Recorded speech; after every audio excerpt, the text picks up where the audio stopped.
Hey,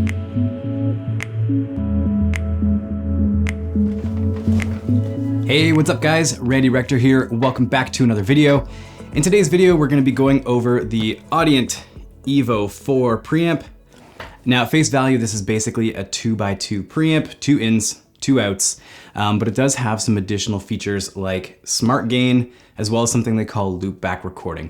We'll get to those in just a minute. First, I wanna say huge thanks to my buddy Jesse for letting me borrow this to do a quick review on.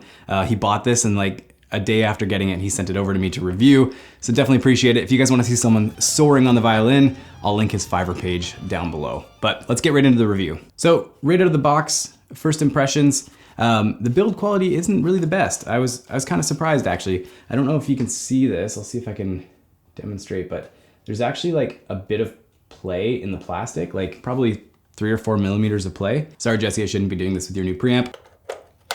There's a bit of play in the jacks as well. Like they don't feel as snug as I would like. Like I know with some metal casings, you get a nice clean connection. This feels a little bit cheaper. Definitely something that I'd want to use on like a desk situation. I wouldn't want to throw this in a bag and kind of haul off to gigs or anything like that.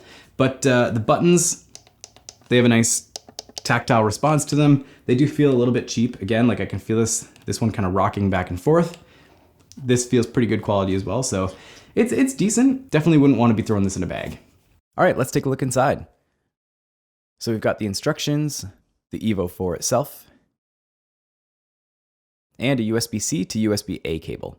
And I also kind of like that this unit faces up and not forward. I've always found it kind of hard to use knobs that are, you know, an inch away from your tabletop. It seems like they've gone for form over function with this unit, and to be completely honest, I kind of prefer that for a desktop interface. On the top side here, we have a universal phantom power, channel 1 and channel 2 selector, the Smartgain button, mix between input and playback, and speaker level. On the front side, we have a high Z guitar input, which will take over one of the combo jacks on the back, as well as a headphone port. And on the back side, we have 2 balanced combo jack inputs, and TRS balanced outputs, and the USB-C port. And with it plugged in, you get a nice LED display. As you select one of the channels, you can see the LEDs go from showing you the gain to metering after a second or two. Check. Now, we don't get any clip indicators with this unit. No different colored LEDs or anything like that. So I gotta say it's not a huge deal in my opinion because I typically use the meters in my software anyways. All right, let's try out the Smartgain. So to use it, you basically just press the green button, press the channel that you'd like to apply it to, and then press the green button again. And then you just simply talk or play your instrument into the channel that you'd like to apply it until it learns how loud you are. So I'll let this roll without editing so you guys can see how long it takes. This was basically just me talking naturally into the microphone, and you can get a sense of how long this goes. So that there is the gain it's selected. As you can see, it's quite conservative and it actually takes a pretty long time. So typically speaking, I just prefer to set the gain manually, but this is a great tool for people who are getting started. Another thing that's kind of important to note is that when you plug in a pair of headphones, it's actually going to mute the speakers on the back. And so you can't actually send a separate mix out the headphones. If you do want to do this, like if you had a singer on the floor that needed a different mix than what you're hearing, you'll have to use the Evo 8 for something like that, as it does have that option. All right, let's run some tests. So for this test, I played a tone through each interface to try to match the input level as best as I could, and then just recorded some raw audio with a shotgun mic.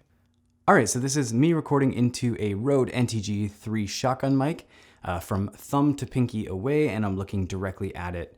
So I'm gonna move on to the next interface and give that a go. All right, so this is my voice recorded at the exact same distance away from the microphone, about 6 inches or so, into a Rode NTG3 shotgun mic using the PreSonus interface. And I tried way too long to get this M Audio Fast Track to connect, but for whatever reason, I wasn't able to get it to work on my system. So what exactly are my thoughts on this interface? Well, I gotta say, for $129 US, which is about 189 Canadian, it's really, I mean, it stacks up to all the other competitors in that range. You've got Focusrite, PreSonus, all these other companies making that sort of $120 2-channel interface. The fact that you also get the auto mix or smart mix as well as the loopback feature almost turns this into a 4x2 interface. So you're getting the 2 analog inputs as well as the 2 digital returns. That's pretty sweet. If you're doing a podcast or something like that, you can record yourself as well as, you know, another guest, and record a Skype call or something like that coming back on the digital returns. Or if you want to play sound effects off your computer or something like that, you can record those into your software in real time. So it's gonna all line up in post. The other great use for something like this would be if you're a streamer and you can record yourself as well as your game audio coming back through the digital returns. This will also be great for anyone who wants to get started in music or voiceover or a home hobby studio. Maybe you want to do some interviews for work or phone calls. This would be great for that.